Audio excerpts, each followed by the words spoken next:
Welcome to గరం గరం బెజవాడ రుచుల్లో. ఈరోజు మనం చూడండి పండు మిరపకాయ పచ్చడి పట్టుకుంటున్నామండి. పండు మిరపకాయ పచ్చడి, ఇవి పండు మిర్చి అండి. ఇదిగో నేను అర కేజీ తీసుకొని వచ్చాను. అర కేజీ తీసుకొని వచ్చి శుభ్రంగా కడిగి మనం ఆరబెట్టుకోవాలండి. ముందుగా ఎక్కడ కూడా తడి ఉండకూడదు. తడి ఉంటే కనుక పచ్చడి పాడైపోతుంది. కనుక మనం చక్కగా ఆరబెట్టిన తర్వాతే తొడియాలు తీయాలండి.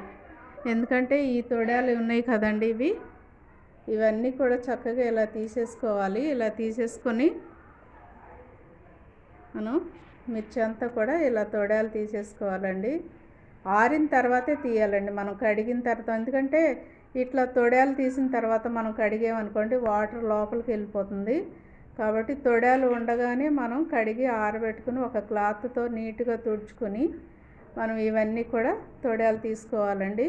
చూడండి ఇలాగా మనం జార్లో వేసుకోండి, కొంచెం కొంచెంగా వేసుకొని పట్టుకోండి. దీనిలో తగినంత కళ్ళుప్పు వేసుకోండి.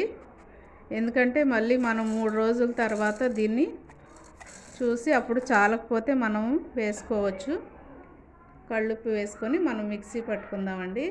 దీనిలో వేసుకునేటప్పుడు కొంచెం వెల్లుల్లిపాయలు కూడా వేసుకోండి, టేస్ట్ చాలా బాగుంటుంది. మనం తాలింపులో వేసుకునేది కాక ఈ గ్రైండర్ పెట్టేటప్పుడు మిక్సీ పట్టేటప్పుడు కూడా వేసుకుంటే చాలా టేస్టీగా ఉంటుందండి ఈ పచ్చడి. చూడండి ఇదంతా కూడా నేను మిక్సీ పట్టుకొని వచ్చాను.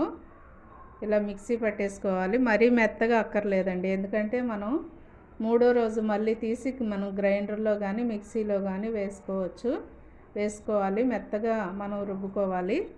సో ఇప్పుడు మనం చింతపండు అండి, చూడండి చింతపండు అన్నీ కూడా ఈనెలు తీసేయాలండి.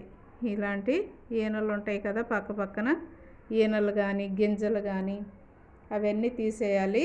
నేను కేజీకి అయితే 200 గ్రాములు వేస్తానండి చింతపండు. నేను అర కేజీయే తీసుకున్నాను కాబట్టి 100 గ్రాములు వేస్తున్నాను. చింతపండుని దీనిలో ఇలా పెట్టేసి మనము దీనిపైన ఈ పచ్చడి ఇలాగా పెట్టేయాలండి. ఎందుకంటే దీనిలో నుంచి వాటర్ వస్తుందండి, ఊట ఊరిద్ది కదా.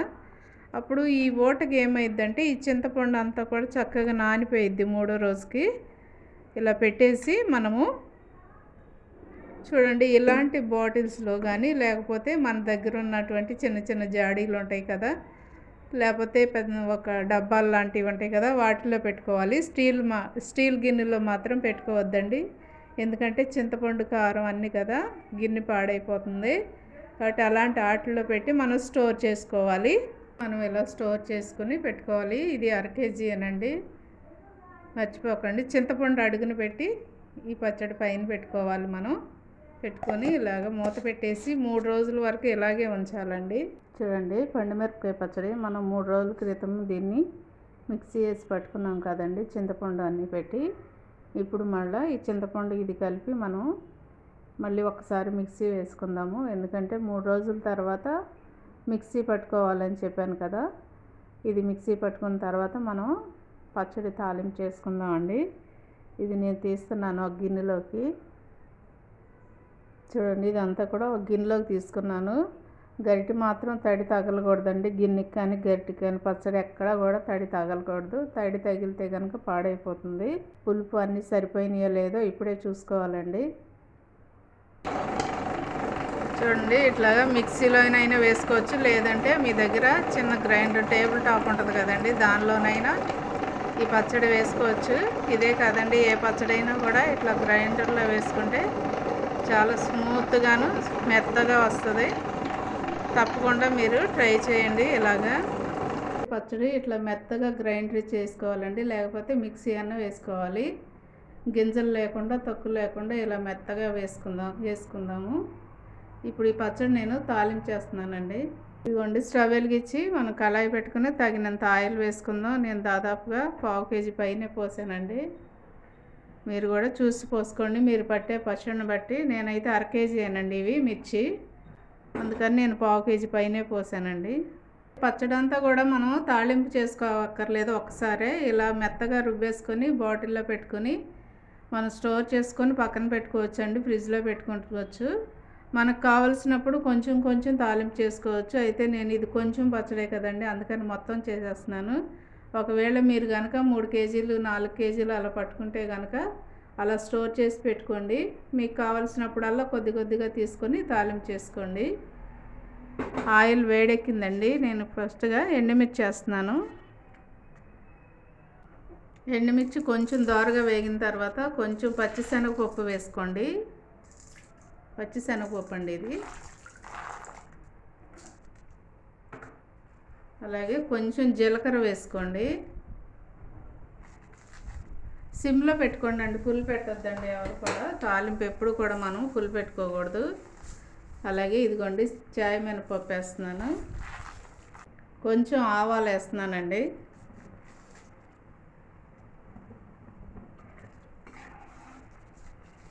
ఇవన్నీ కూడా దోరగా వేగాలండి. అప్పటి వరకు కూడా సిమ్లోనే ఉంచండి, ఫుల్ మాత్రం పెట్టొద్దండి. తాలింపు ఎప్పుడు కూడా సిమ్లోనే ఉంచుకోవాలి. చూడండి, ఇట్లాగా దోరగా ఉన్నప్పుడే స్టవ్ కట్టేసి కళాయి కూడా పక్కన పెట్టేసుకోండి. లేకపోతే ఈ వేడికి ఈ తాలింపు మాడిపోయిద్దండి. అంతేకాదండి, కరివేపాకు అయితే ముందే కడిగి పెట్టి ఆరబెట్టుకోవాలి మనం, లేకపోతే ఈ తడి మీద వేయకూడదండి. ముందుగానే మనం పచ్చళ్ళలోకి ఎప్పుడైనా కరివేపాకు బాగా ఆరబెట్టుకోవాలి.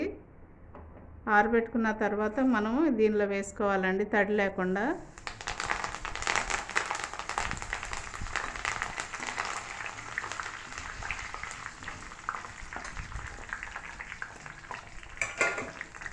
తప్పకుండా ఈ పచ్చడిని మీరు ట్రై చేయండి. ట్రై చేసి నాకు కామెంట్స్లో ఇవ్వండి. చాలా బాగుంటుందండి. మనం దోశల్లో కూడా వేసుకోవచ్చు. దీనిలో కొంచెం పెరుగు కనుక గిన్నెలోకి తీసుకొని మనకి ఎంత కావాలో అంతా కొంచెం తీసుకొని దానిలో పెరుగు కలుపుకొని దోశల్లో కూడా మనం వాడుకోవచ్చండి. చాలా టేస్ట్గా ఉంటుంది.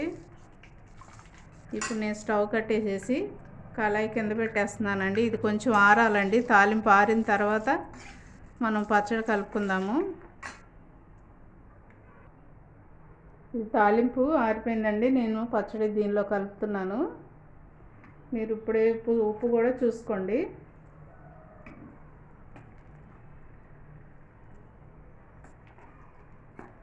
ఈ ఆయిల్ అంతా కూడా పచ్చడి పట్టించాలండి. ఆయిల్ ఎక్కువైందని మాత్రం అనుకోవద్దండి, ఎందుకంటే ఇది పీల్ చేస్తుంది. సరిపోతుంది, ఎందుకంటే నిల్వ పచ్చళ్ళు కాబట్టి ఆయిల్ కొంచెం ఎక్కువే ఉండాలి. ఈ పచ్చడి అంతా కూడా దీనిలో కలిపినప్పుడు మనం చక్కగా పీల్ చేస్తుందండి ఇది. కాబట్టి మనం ఈ ఆయిల్ అంతా కూడా దీనికి పట్టించేద్దాము. ఇలా కలపండి, కలిపేస్తే సరిపోతుంది. ఇది పొట్టు తీసినటువంటి ఎల్లుల్లిపాయలు కూడా నేను కొంచెం వేస్తున్నానండి పచ్చడిలో. ఎందుకంటే మనం మొన్న పచ్చడి ఈ మిరపకాయలు దంచేటప్పుడు కొంచెం వేసాం కదా, ఇప్పుడు కొంచెం వేస్తున్నాను నేను. ఇవి కూడా దీనిలో వేసి కలిపేసుకోండి. పచ్చడి ఇట్లాగా ఆయిల్ మనం కలిపాము. ఈ ఆయిల్ కూడా మనం సాయంత్రానికి 1 గంట 2 గంటల్లో పీల్ చేసుకుంటుందండి. చాలా బాగుంటుంది ఈ పచ్చడి. తప్పకుండా ట్రై చేయండి. పండు మిరపకాయ పచ్చడి అండి ఇది. ఈ నెల వచ్చే నెల దొరుకుతాయి బాగా, కాబట్టి తప్పకుండా ట్రై చేయండి. అలాగే మా ఛానల్ని మర్చిపోవద్దండి, గరం గరం బెజవాడ రుచులు. అలాగే సబ్స్క్రైబ్ చేయని వారంటే సబ్స్క్రైబ్ చేయండి, షేర్ చేయండి, లైక్ చేయండి. Thank you.